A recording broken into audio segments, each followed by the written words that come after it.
Une école qui fait la promotion de la technologie, des technologies françaises. Voilà ce que je vous propose de découvrir tout de suite avec Sébastien Derrine. Bonjour. Bonjour. Bienvenue, vous êtes le président de cette école qui porte bien son nom, Hexagone. 3 campus aujourd'hui à Versailles, Clermont-Ferrand et bientôt Grenoble. Bonjour Pierre-Yves Henzen, bienvenue. Bonjour. Vous êtes le président de StormShield. StormShield, en quelques mots, c'est quoi ?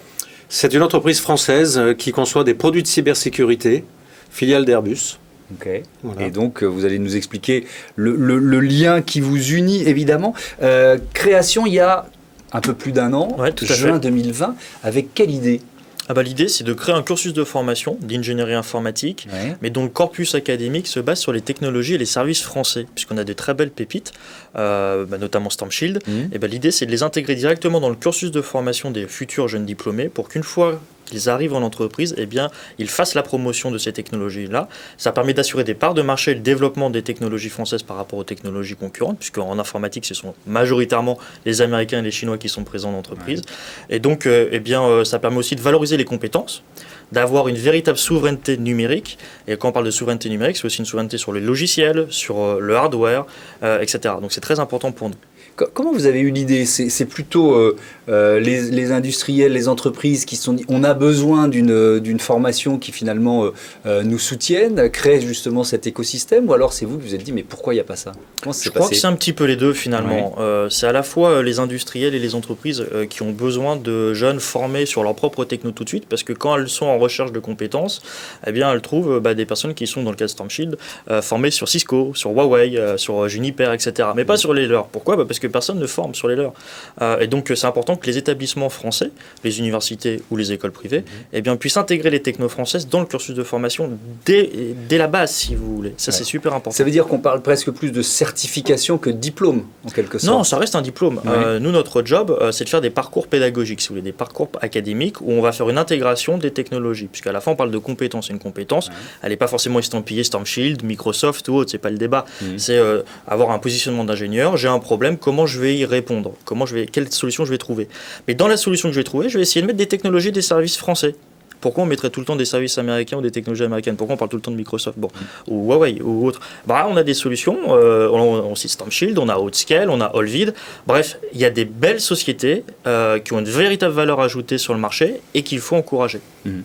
Pierre-Yves Henzen, ça représente quoi pour vous qu'il y ait cette brique supplémentaire, en quelque sorte, avant même l'arrivée d'un nouveau salarié dans une entreprise comme la vôtre ? Nous, c'est déjà un alignement total avec notre stratégie, puisque nos concurrents sont majoritairement américains et israéliens, donc évidemment, on a un positionnement européen qui est fort. Donc le positionnement d'Hexagone, il est évidemment totalement aligné avec ça. Et on investit beaucoup dans la formation, au-delà de la conception de nos produits. On a un programme qui s'appelle StormShield Academy, et on a des partenariats avec plus de 100 écoles aujourd'hui, universités, et celui avec Hexagone est vraiment particulier du fait de ce focus sur des technologies françaises. Donc nous, on est ravis, puisque d'une part, évidemment, ça apporte à ces étudiants le fait de se retrouver dans des situations réelles d'entreprise, avec des vrais produits d'entreprise. Donc ce qu'ils retrouveront demain lorsqu'ils seront en entreprise, ça c'est la première chose. Et puis on a une pénurie énorme et mondiale de ressources en cybersécurité aujourd'hui. Et donc, ça contribue à tout ça, à faire en sorte que demain, on ait beaucoup plus de jeunes formés à ces technologies-là qui arrivent sur le marché de l'emploi. Et la résultante finale, c'est que les entreprises seront mieux protégées, parce que c'est quand même un fléau actuellement. Oui, on le voit régulièrement dans l'actualité. Là, on parle de souveraineté économique, d'intelligence économique. Vous, ce sont des enjeux que vous portez. Qu'est-ce que vous représentez au niveau européen avec StormShield ? C'est quoi ? Vous êtes parmi les leaders, vous êtes leader, c'est quoi? Alors aujourd'hui, sur ce que l'on fait principalement, c'est-à-dire du firewall ou de pare-feu, pour protéger les accès sur les infrastructures IT ou OT, c'est-à-dire qu'aujourd'hui, il y a aussi les problématiques de sécurité dans le domaine industriel ou dans le domaine de l'OT. Industriel, ce n'est pas que ces usines, ça peut être aussi des contrôles d'accès, des ascenseurs, des distributeurs de billets, il y a tout un tas de choses. Sur ce domaine-là, on est le seul français et on est quasiment le premier européen. Et comme je vous disais, tous nos concurrents sont américains, alors sont beaucoup plus importants que nous. Mais nous, notre positionnement, il est sur ces notions de souveraineté, d'autonomie européenne, puisque vous savez, en France, il y a ce qu'on appelle les OIV, les opérateurs d'importance vitale. Alors, il y a des équivalents dans d'autres pays européens. Et ces opérateurs-là sont tenus d'utiliser des produits qualifiés par l'ANSSI, donc des produits réputés de confiance, dans lesquels il n'y a pas de backdoor, par exemple.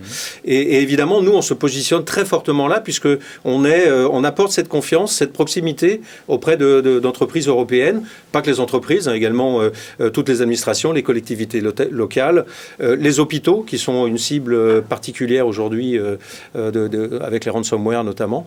Donc, ces sujets de souveraineté, on en parlait déjà, nous, il y a 4 ans, et on voit l'accélération extraordinaire qu'il y a eu depuis mars 2020, puisqu'on s'est rendu compte que, finalement, on était dépendant des Chinois pour les masques, on était dépendant des Américains pour les systèmes de visioconférence, et il y a eu un peu un éveil national et européen où on s'est dit, mais on a besoin de technologie parce que nous sommes dépendants d'acteurs hors européens pour pouvoir faire fonctionner nos entreprises. Et nous, c'était déjà notre positionnement depuis toujours, donc on est ravis. Est-ce que ça veut dire que ces technologies à la française, il faut les faire rayonner en dehors de la France, justement? Ah, mais totalement. Ça, c'est l'objectif final. Parce que l'idée, c'est que sur nos propres marchés domestiques, ça ne tient pas la route. Sinon, un jour, on se fera racheter. Donc, si on veut être ambitieux, il faut aller tout de suite sur l'international pour que former les autres jeunes futurs diplômés en informatique dans des pays en développement sur nos technos françaises. Parce que si on ne le fait pas, ce sont les Américains et les Chinois qui rafleront les marchés. Donc, ça veut dire que vous allez ouvrir des campus en dehors de la France? Oui, tout à fait. Là, on a plusieurs campus en train d'être finalisés en Arabie Saoudite à Riyad, à Kinshasa en République démocratique du Congo, en Éthiopie et en Tunisie. Et ben voilà, ce sont des belles perspectives de développement pour l'école Hexagone. Merci à tous les deux d'être venus présenter ce partenariat et ce défi majeur de notre souveraineté technologique. Un autre écosystème tout de suite.